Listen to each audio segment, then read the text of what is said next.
Hey there UKDCers, today I have the full review of this, the Shing Lanny's clip. I got this for £200 second hand from a viewer who actually contacted me after the Shing I got lent from me from Anthony. Thank you very much Sam Lane for selling me this beauty. Must have been hard to let go. I'm told this was £300 when he bought it new from Shing, so that's sort of like a price guide. Keep in mind those prices will have been a few years ago now, I assume. But this is a custom, and as such, sort of like the sky's the limit for how crazy you want to go. I think the prices are actually really decent considering the work and the craftsmanship on this, but we'll get into that in the review. But just keep in mind, it looks like prices on these go from about 180 to I think I've seen up to 320. But again, it's a custom, so it all depends on what you're after. Talking of Shing, this was made by Shing, or Shing Chan. He's a British knife maker, obviously made in England then. I've no idea how this knife comes because I bought it second hand and it came just as is. So I'm not sure if it comes in a pouch or in just a plastic bag. But if anyone does know how these come, just leave it in the description down below and I'll pin it so everyone can see. Also, check out this warranty. How is that for a warranty? Anyway, on to the actual knife itself. Enough waffle from me. So, action on this thing. Ooh, that's a doozy. So, first off, there's no half stop on this, which I'm very fond of. It is also the strongest knife, the strongest non-locking knife I own. It might as well be a locking knife, really, for all intents and purposes.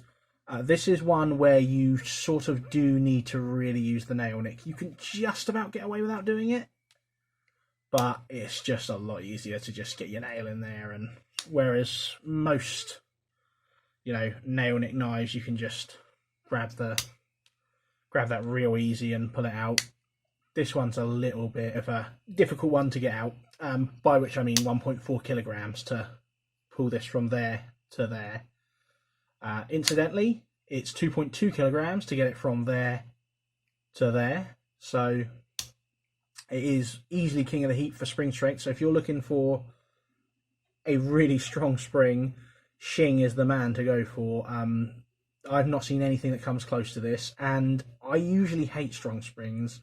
I really do. I think they're just annoying and overly difficult to deploy, and I've never been one of the people that are worried about closing a blade on my hand, but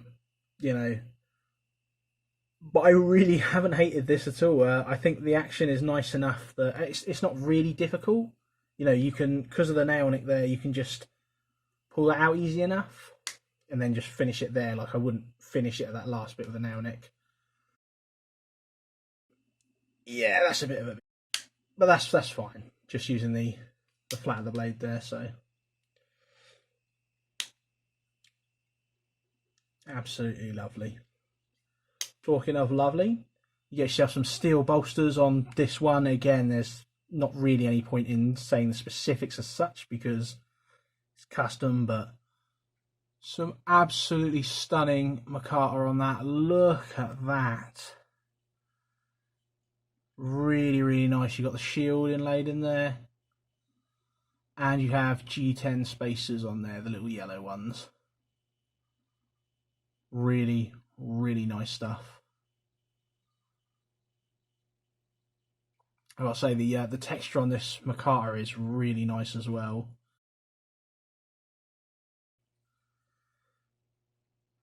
You should get a nice close up of all of that. I think that is absolutely gorgeous.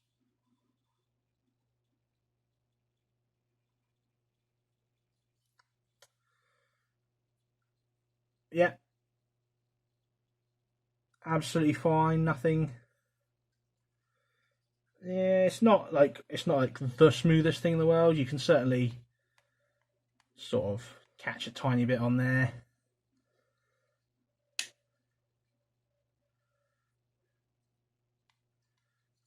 Yeah, but it's certainly not enough for me to complain about. The meat up there is wonderful. Look at that. Just to show you how, pitiful I was being with the whole fingernail thing. That's what it looks like close up. It's nothing. I just like to use that as a, you know, a little test. But there's no gapping or anything. It's all nice and even, really precisely done. There's a little view of the inside. If you don't as such get a stop pin, you just use this kick here. But I can tell you there's absolutely no blade wrap because I've been slamming this, as you just seen, and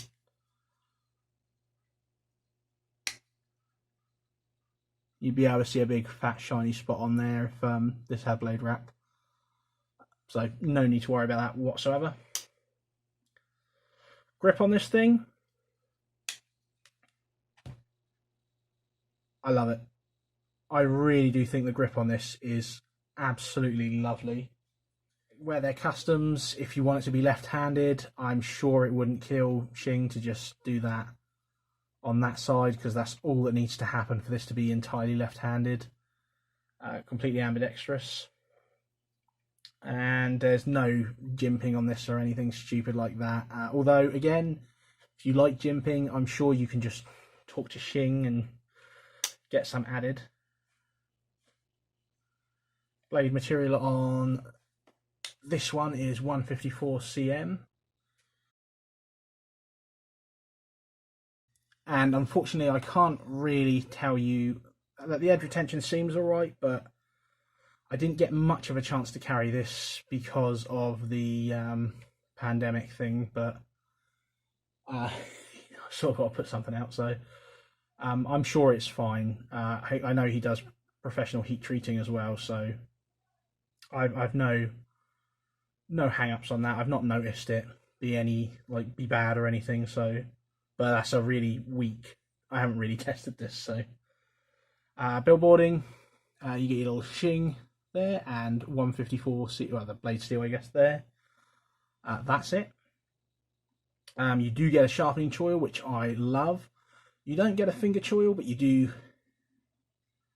get that kick, so even if somehow you manage to get this folding, you're still protected by that kick, which is lovely. Centering on this, let's have a look at that. More than fine for me.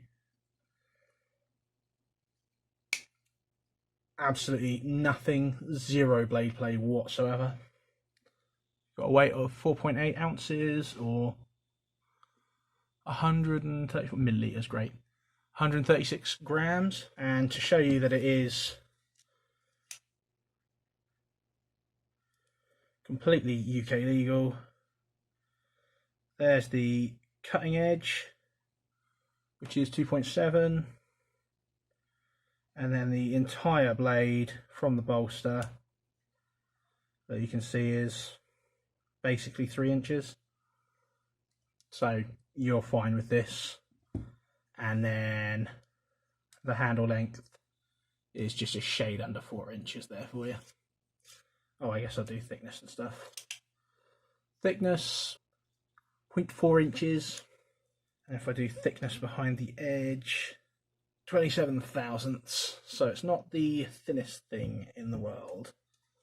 It is hollow ground, which is lovely.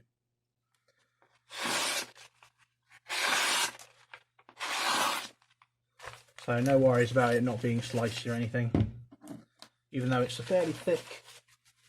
I think the blade stock is pretty damn thick. 0.12 inches. So let's do a little size comparison for you. There's the 940.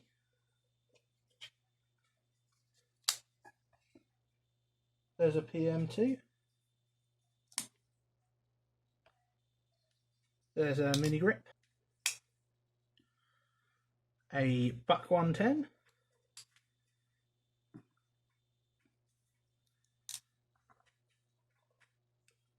And as for comparison to UK knives, you'll see it's just about the same size as a UK PK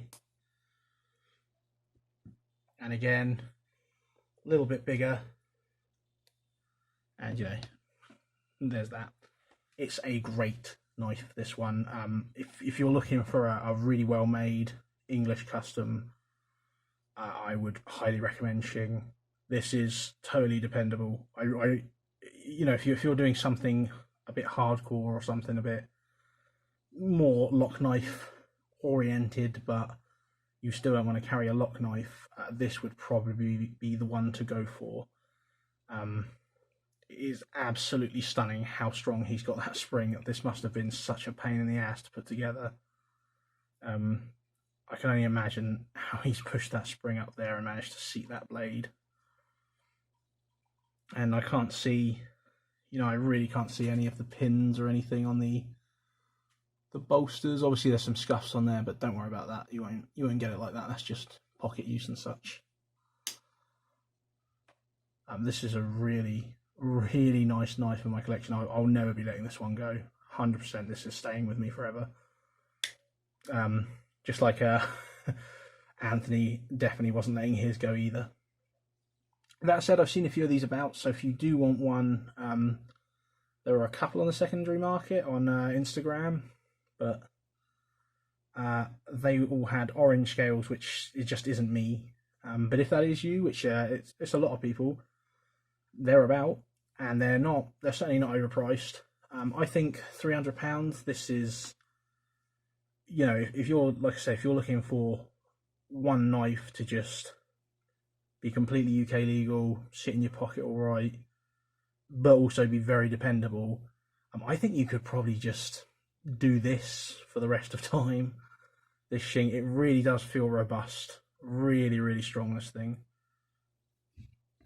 So, yeah, I can only recommend this one. I don't think it's really got any kind of competition in this price range. It'd be the Liongma or the Hindra, both of which are ultra modern, you know, sort of folders, both of which have very weak action, so that's not really what you're looking for. You could also go for one of these, but this is more of like a, you know, collector's piece. These GECs, although they're certainly usable, but they're definitely aimed more towards the collector's market. This is sort of like the hard use, I guess, sort of the hard use to end or hard use slip joints. If anyone knows of anything that's harder use that's a slip joint, I'd love to hear it in the comments. But just to summarise, this is basically the most robust UK legal EDC knife I've ever seen. It beats out even some lock knives. Like this feels more robust to me than the Mini Griptilian, for instance. It's an absolute beast to hold in your hand, this thing. It's really well made. You can absolutely feel the construction quality. Things like the shield to the Makata transition, you absolutely can't feel that. You can run your hand over it, it's just completely smooth. Nothing feels loose or out of place. Things are centered, there's no blade play, that kind of thing. The warranty absolutely stands behind the work for life if it fails. It's expensive, yes, but it's a custom. Thank you very much. Cheers for watching.